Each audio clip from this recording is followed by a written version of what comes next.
Why you're not getting leaner. At the time of shooting this podcast episode, it's mid-May, and there are millions and millions and millions and millions of people who have kicked off 2023 wanting to get leaner, drop body fat, make this the year they're in the healthiest and best shape of their life, to live with more energy, more confidence, possibly for bigger reasons, similar to those that join Built to Last, to increase energy, output, productivity at work, be in a consistently better mood, more vibrant in relationships, more energy for their children. Whatever the motivation is and was for people, especially entrepreneurs and business owners, to get leaner, why is it millions and millions of people fail, especially when they are 3, 4, 5 months into the year? I'm going to list 15 reasons why. I'm going to chop through these as sharply as possible today. And I have, for once in these podcast episodes, written out word for word exactly what these 15 reasons are, based on all my years of experience of getting people in shape, why people are not getting leaner, right? Usually for me, it comes down to either a will issue, basically to do with emotions, mindset, the mental side of things, or a skill issue, something to do with training, movement, food, managing lifestyle, or it's an environment issue, a peer group issue to do with people and places that influence behavior and choices in a negative way. And as I chop through these 15 reasons why today, a couple of things. One, I encourage you to wholeheartedly, as you're writing them down, tick the ones that you think apply to you. And then tot up your score at the end and see how many you think you're doing that are preventing you from getting leaner, not getting leaner. Okay? And then as I go through these 15 reasons, I'm going to give you a little bit more context, some heavier than others, or I'm going to give you the first question that springs to my mind that's going to help you overcome that specific point or challenge. As with all of these podcasts, I don't want you listening to this just to listen to my voice. I want you to take something away. So even if it's one thing from this episode that you know if you implemented would help you start progressing with your body composition goals, or maybe give you a kickstart if you feel like you started the year strong, then you've flaked off and dropped standards as life's got busier, business challenges or opportunities have increased, or maybe you simply forgot why you started, okay? But implement. Don't leave this episode with something in your mind that you're going to do, okay? Otherwise, nothing will change. So there's 5 for will, 5 for skill, and there's 5 for environment. In relation to will, and as I just said, things that hold people back with their health, dropping fat, whatever is of higher value to you just now. What I mean by will is emotional, mental, and mindset. So often people know that they need to train, they need to move, they need to eat healthy food, they need to plan a little bit better perhaps. Why don't they do it? Right? The people that join Built to Last are smart people, and you'll probably listen to this very, very smart, and I don't want to patronize you. You might be a leader in your professional craft, but if you don't have the consistency that you want with your own personal management, with your food, your training, your movement, your lifestyle management, basically looking after you, it's almost likely that the thing that's going to be holding you back is something to do with will or your environment. But the 5 things when it comes to will. Number 1, the things I see. You don't understand the deeper benefits being leaner and healthier brings. It's too much surface level stuff when you think of, I want to drop fat, I want to look a certain way. You don't understand the deeper benefits that actually being leaner and healthier brings. So a great question to combat that, if that relates to you, is if I was significantly leaner and healthier, what would be the benefits on my personal life, my professional life, and my personal relationships, right? Take time to answer that question. Number 2, this is really, really, really, really common.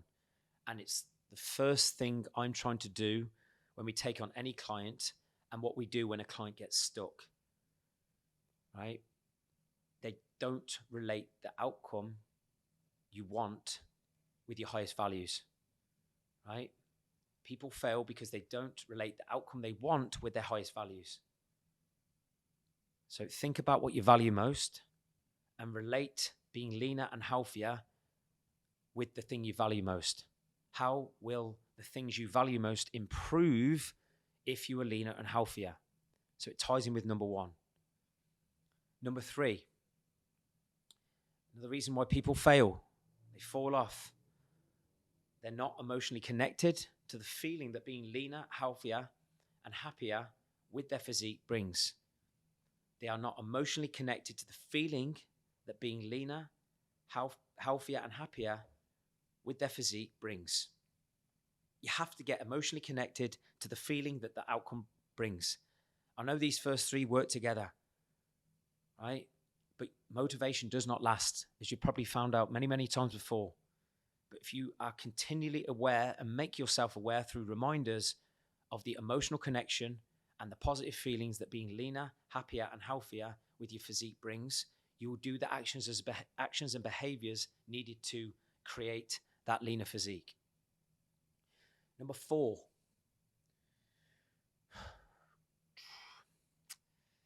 This is really, really important to me, especially with our high performers. When they get stuck, they don't use their superpowers and traits enough that have made them successful, right? So if you are stuck, maybe you're not using your superpowers and traits that have made you successful with your health. So a great question to ask is, in relation to your career, your business, your professional status, what are your superpowers and traits that have made you successful, that have helped you reach the top of your industry, the top of your craft? What were the traits? What are the superpowers? And how can you use them more when it comes to creating optimal health and that physical identity you'd love to live with? You have it inside you. You've got the traits, you've got the superpowers. But so often what I find, people don't use the things already inside of them in the areas of life where they're not where they want to be. And for many, it's their health and their body. And the reason why people easily find these superpowers and traits and draw on them more frequently in their career, because they are crystal clear of the emotional consequences of not using them. Basically, they fear not making as much money or providing freedom for family. So you continually use those superpowers, those super traits, those disciplines that are inside of you. Do that with your health and watch the magic happen.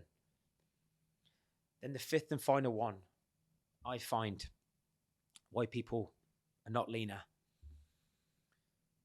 Probably the most common from a logical perspective. They haven't conditioned the new habits or standards long enough. This is why the 6, 8, 12-week transformations do not work, especially if you are 40, 50, 60. Let me ask you this. How many times have the 6, 8, 12-week transformations got and kept you in shape? And what I mean by got and kept you in shape is back to back for a number of years. Removed inconsistency. What's going to create that consistency so you're lean and you're walking around with that ideal body weight that you want is conditioning the new habits and standards for longer. Think about what has created a great business and your career status and that professional identity. You would have conditioned habits over and over and over and over again. You would have drilled in these new standards on a daily basis till it was who you are, how you live, and how you operate. Do the same with the habits that create a great physical identity also. Then if we move on to skill, so if you might have just listened to those 5 things and go, okay, I know the benefits of being leaner. I'm emotionally connected. I know my why. I know my superpowers. I know my traits. I know how this would benefit my life. But you're still not where you want to be. Is it a skill issue to do with how you train, manage your food, and manage your lifestyle? And for a lot of our high performers inside Built to Last, this is true. A lot of our top guys, they do not lack motivation. They are disciplined people, but they didn't have what they needed to at this stage of their life. Right? Of course, they outsource the decision-making to us with how to think, train, eat, when they're traveling, things like that. But so often, if you feel like you're close to where you want to be, it's just the small differences that matter. And usually that comes down to skill. Number one, within skill, people who are not leaner, and it's a skill issue, don't have a plan with their targets. They don't have a plan with targets that helps manage and organize their training, their movement, food, sleep, and habits. Right? If you're trying to go to a new level with your body composition consistently, and you put in the hours in the gym, but you're not getting that return on investment, it's likely your plan isn't detailed enough to meet that expectation. So what you need to do is create one that has pinpoint targets you're going to stay accountable to, and is organized. Okay? That would have created success, I'm sure, in your business. You'd have had targets, you'd have had performance indicators, and you'd have been organized in pursuit of those targets. We need the same for our body. Number two, when it comes to skill, people simply don't know how to train properly. Right? People don't know how to train properly. Even if someone's had 3, 4, 5 personal trainers, 2 or 3 online coaches, been in the gym for 10, 20 years, if you don't look the way you want to, and motivation isn't the issue, and you love going to the gym, right, you're probably not training to the quality and to the standard you think you are. Your technique probably isn't as good as what you think it is. Right? Your training intent probably isn't as hard as what you think it is. Somewhere within your training routine, something is missing. Or do you simply not train with enough intensity? Anyone can change. Look at any of our social media transformations on my website. 40, 50, 60-year-old man getting stronger, leaner, musclier than ever because they train properly. It's the first thing we try to create momentum with, because that's where confidence comes from.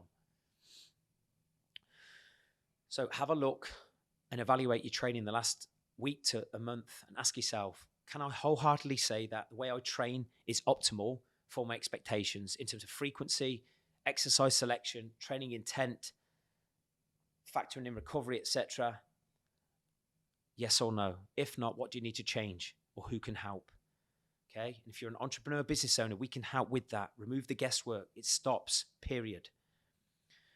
Number 3, this is more to do with food, skill. Most people are not as lean as they want to be, but their mindset's in a good spot.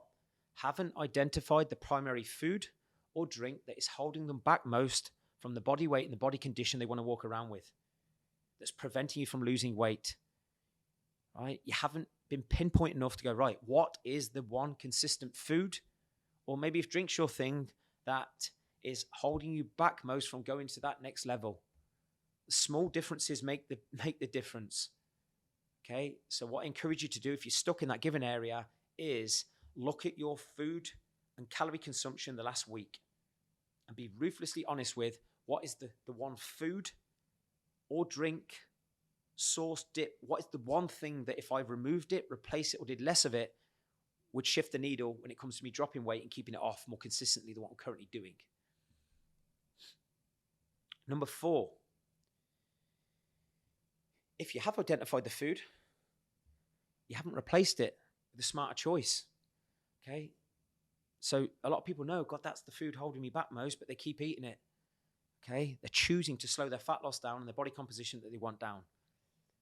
Okay? Replace it or remove it. Otherwise, it's a decision you're consciously making to contradict the body composition and the body fat you want to walk around with. Number 5, people stuck with a skill issue. We found this in a lot of our clientele when we strip back the data. The data doesn't lie.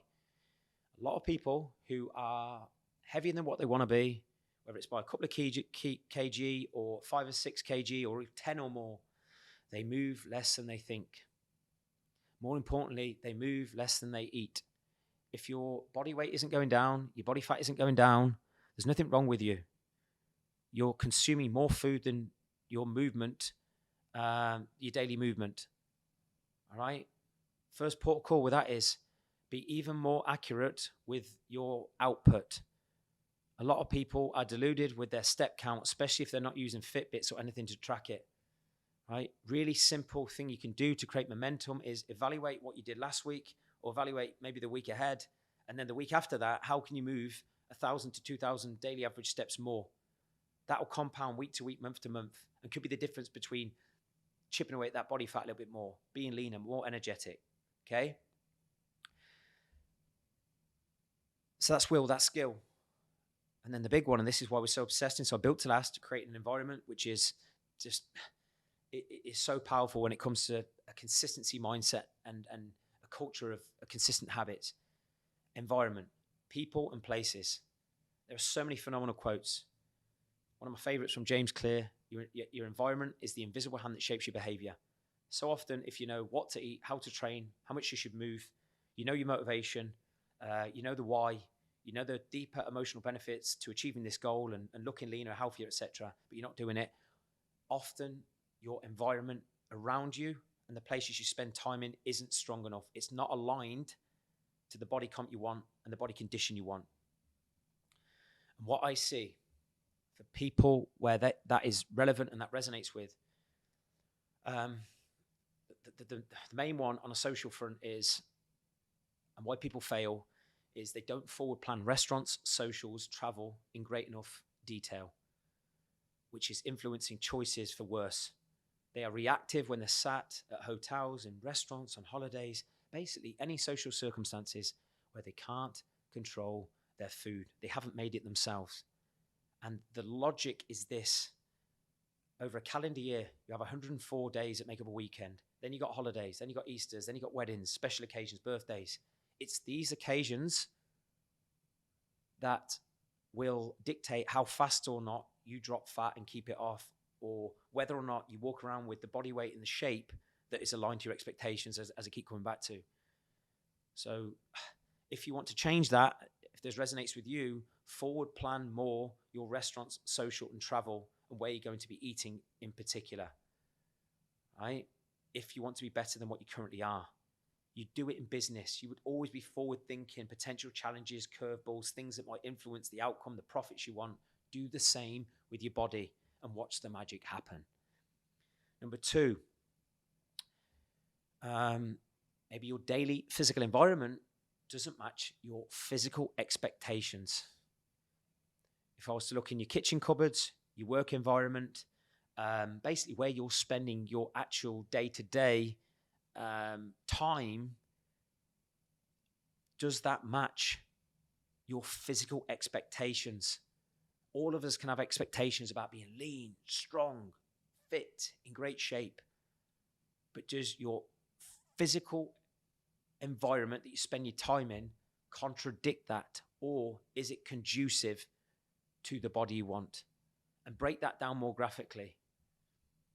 What is your week environment like, and what is your weekend environment like? Because a lot of people go, yeah, my week, I've got it on point. I prep my food. I've got it all structured. What about your weekend? What's different? What needs to change? How can you upgrade your environment? What needs to go? What needs to stop?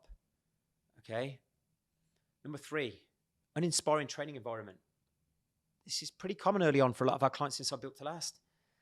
They're training in gyms that do not motivate them. Yes, you can say motivate yourself, right? A lot of us are very good at that. But when you've got a lot of other priorities, it helps when you're around or within an environment that actually inspires you to train hard, inspires you to train consistently, more importantly.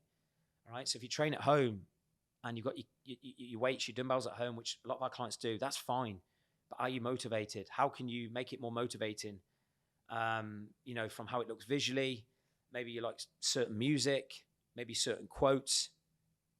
Do you keep it clean or is it messy? Because often when something's messy, you just sort of put off wanting to go in that room or certainly train. And then when it comes to training environment, are you around people who train hard? right? I do my absolute best to train in environments where other people are in great shape, other people are strong, other people are fit. And I want to set the standard then in that environment. But what helps me up my standard is seeing other people who are training hard. And you're only going to conform to the standard, especially when it comes to training, of the people you surround yourself in. And if you do train at home, or like a lot of our guys, you know, they haven't got a training partner because they're busy, they're traveling, all this stuff, like a lot of our Built to Last clients, you have to put yourself in a community where the training environment is normal, that people train hard and consistent, because that's exactly what people do inside Built to Last. That's why our community is always sharing lifts of personal bests and things like that. Okay. So if you don't have that training environment, go and find one. Otherwise, nothing's going to change quick, especially if someone hasn't stretched your vision to what actually hard training is and consistency actually is, if you're not where you want to be. The last couple, and this ties in with what I've just said, really. The reason people are not where they want to be is they operate from an unhealthy or an uninspiring peer group that normalizes mediocrity. Nothing will lower your standards more than being around unhealthy people or an uninspiring peer group. If you are the healthiest, the strongest, the fittest within your peer group, you're probably in the wrong peer group. Just like in business, I'm sure you'd have had people that have stretched you at some point in your professional career. And that's what's allowed you to grow, earn more, become more, contribute more, provide more for your family. If being in great shape is just as important to you as having your business in great shape, look for a healthier peer group, or at least a healthier person, or look for a peer group that represents the physical identity you'd love to live with, that operates from a place of excellence and standards, not normalizes average. And again, if that sounds a bit heavy, you're probably on the wrong podcast. Okay. Lastly, again, this all ties in together. People, places. But remember, what we focus on, we feel. And who we focus on influences what we do, how we eat, how we think, how we train, how we move. But a lot of people who are stuck don't spend time or communicate with leaner people. One of the greatest questions you can ask yourself is, you know, when you feel like standards are about to drop, or your food, your training isn't on point, what would someone 10 times leaner, fitter, more confident, in better shape do, choose, or say in this situation? But what helps you create the answers to the things they would do is spending time with leaner people than you, healthier people than you. You mirror their behavior. It's one of the fastest ways to expand our identity. So if you don't have people that are significantly leaner than you, you're only going to go as far as your current knowledge and level of expertise. Find people who've been there, got the t-shirt. Okay. If you're an entrepreneur, you're a business owner and you're stuck, work with me and my team. We know what we're doing. The guesswork stops. We'll take you from where you are to where you want to be a lot quicker than what you're currently doing. Right? And that you'll have tools, tactics, training resources that will last you a lifetime. Okay. And even if, you weren't to work with me, make sure that you are really, really guarded with who you listen to on social media, who you communicate with when it comes to taking advice of food and training and movement, maybe even their mindset. And if they aren't significantly better than you, or have higher standards than you, or consistent set results, then look for another source. And I want to end with a really simple but brutal self-reflection question. Ask yourself this question: if you're not as lean as you want to be, or as consistent with your health and the habits that create a lean body as what you want to be. If I was trying to not get leaner, what would I do? If I was trying to not get leaner, what would I do? List as many reasons as possible. Then from the list, tick as many of those that you're actually doing.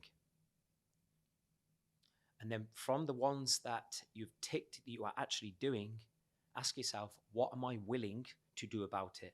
Because if you are aware of what you would do if you were trying to not get leaner and you keep doing it, it's a decision. Okay? But one of the most simple things you can do is write that list from, if I was trying to not get leaner, what would I do? And then do the opposite, or do the opposite in more of them than maybe what you're currently doing. right? Simple but effective. If you know what to focus on and you're not doing it, you are choosing to not have the body condition that you want to walk around with. Everything's a choice, but the key is to ask yourself better questions, all right? The quote I want to end with, it's a Tony Robbins special. You know how much I love Tony Robbins, Jim Rohn, speakers like this. When you know what to do, this isn't the quote, but when you know what to do, and I've just presented 15 concrete reasons that hold people back to do with will, skill, and environment, right? And you're not doing it, then it's a decision I've just said. But always remember this quote. If you talk about it, it's a dream. If you envision it, it's possible. But if you schedule it, it's real. So I encourage you, from the reasons and the questions, etc., that I've said today, is evaluate exactly what you need to do, then schedule it so it's actually real, and take immediate action after listening to this podcast or within the next 24 hours as a minimum. Because remember this, you are what you do, not what you say you'll do. And hopefully today's podcast has just opened up a new level of awareness, or at least help you pinpoint, right, what is the thing holding me back most and what I'm going to do about it. All right? Because anyone can get leaner. I'm not special. People talk about genetics and all this stuff. It's absolute nonsense. There is a solution for everything if you're willing to identify what you need to do and then do the action required. So thank you so much for listening, and I'll see you next time.